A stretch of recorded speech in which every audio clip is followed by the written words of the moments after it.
काही जणांना नाईलाजाने याचना करत लोकांसमोर हात पसरावे लागतात. अशा व्यक्तींना स्वाभिमानाचं आणि सन्मानाचं जगणं उपलब्ध करून दिलं आहे पुण्यातल्या डॉक्टर सोनावणे दाम्पत्यानं. त्यांच्यासाठी या दाम्पत्यानं मध्यरात्रीचे सूर्य हा रोजगार विषयक प्रकल्प सुरू केलाय. निर्माल्यातून नैसर्गिक पावडर, सॅनिटरी पॅड करता कागदी पिशव्या बनवण्याचं काम हे करतात. यामध्ये दिव्यांगांचाही समावेश आहे. जाणून घेऊयात या प्रकल्पाविषयी. घरच्या परिस्थितीमुळे किंवा शारीरिक व्यंगामुळे काहींना आपला उदरनिर्वाह अक्षरशः रस्त्यावर येऊन करावा लागतो. प्रसंगी पोटाची खळगी भरण्याकरता भीकही मागावी लागते. अशांकरता गेली 10 वर्ष पुण्यातले डॉक्टर अभिजित सोनावणे आणि डॉक्टर मनीषा सोनावणे हे दाम्पत्य अहोरात्र काम करत आहे. अशा भीक मागणाऱ्या लोकांना हक्काचा रोजगार देण्याकरता त्यांनी मध्यरात्रीचा सूर्य प्रकल्प हा उपक्रम सुरू केलाय. डॉक्टर अभिजित सोनावणेंनी भिक्षेकऱ्यांच्या आरोग्य समस्या दूर करण्याच्या मोहिमेला 15 ऑगस्ट 2015ला सुरुवात केली होती. त्यांनी आतापर्यंत 432 जणांना भीक मागण्यापासून रोखण्याचा यशस्वी प्रयत्न केलाय, तर काहींना त्या मानसिकतेतून बाहेर काढलंय आणि त्यांना समाजाच्या मुख्य प्रवाहात आणलंय. मध्यरात्रीचा सूर्य प्रकल्पाच्या माध्यमातून या लोकांना मंदिर, मशीद, चर्च इथे हार, फुले यांचं निर्माल्य गोळा करायला सांगितलं जातं. त्याच्यावर वेगवेगळ्या प्रक्रिया केल्यानंतर त्याची नैसर्गिक पावडर केली जाते. तो परदेशातल्या नागरिकांना उपलब्ध करून दिला जातो. याच्यात आम्ही रस्त्यात गोळ्या औषध मेडिकल सर्व्हिसेस देता देता या लोकांच्या क्वालिटी शोधून काढून त्यांना काही व्यवसाय देता येईल का हे बघण्याचा प्रयत्न सुरू केला. लहान मुलांना एज्युकेशन देत आहोत वगैरे वगैरे. परंतु जे डिसेबल्ड आहेत, अंध आहेत, अपंग, दिव्यांग आहेत आणि त्यांनाही काम करायचे, परंतु शिक्षण नाहीये, कुठल्याही प्रकारचं स्किल नाहीये.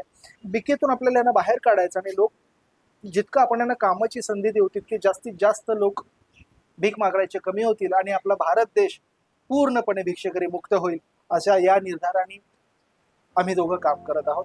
एक दानशूर व्यावसायिक दानेश शहा यांनी बिबवेवाडी परिसरातील 2700 स्क्वेअर फूट जागा त्यांना या उपक्रमाला मोफत दिली. नुसती जागा न देता त्यांनी या भिक्षेकऱ्यांच्या कला कौशल्याला वाव द्यायचंही ठरवलं आणि त्यांनी उत्पादित केलेली उत्पादनं बाजारात उपलब्ध करण्याकरता त्यांनी पुण्यातल्या उद्योग विश्वातल्या काहींना यामध्ये सामावूनही घेतलं. काही लोक व्यावसायिक प्रमाणे भीक मागतात.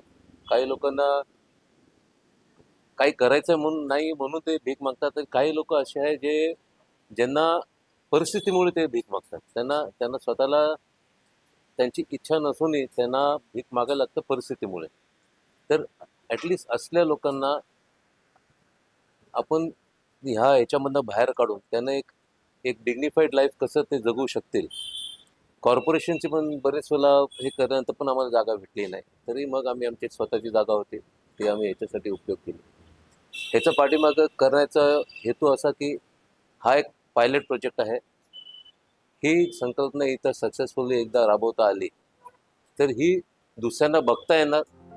डॉक्टर अभिजित सोनावणे आणि त्यांच्या पत्नी डॉक्टर मनीषा यांनी पुण्यातल्या अनेक भिकाऱ्यांच्या आरोग्यविषयक व्याधी गेल्या 10 वर्षात दूर केल्या आहेत.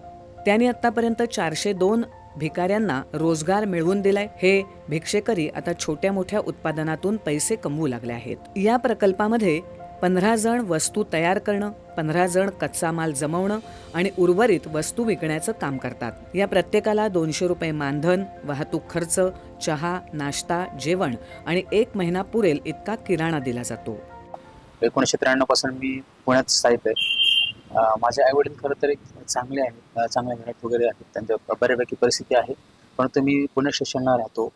सरांनी मला काम दिलं की पेपर बॅग्स बनवायचं, पुन्हा लिक्विड जे आहे ते थोडंसं हँडल थोडंसं फिरवण्याचं काम त्यांनी मला दिलं. पण पेपर बॅगमुळे पण काय झालं की मी स्वावलंबी झालो. समाजात अनेक दानशूर व्यक्ती असल्या तरी शोषित वंचित घटकापर्यंत पोहोचणं, त्यांना आधार आणि विश्वास देणं हेही तितकंच महत्त्वाचं आहे. सोनावणे दाम्पत्याचा हा मध्यरात्रीचा सूर्य उपक्रम सोनावणे दाम्पत्याकडे बघून आपल्याला लक्षात येऊ शकेल. दूरदर्शन बातम्यांसाठी रोहन गवळी, पुणे. मुलींचा जन्मदर वाढावा यासाठी शासनातर्फे विविध योजना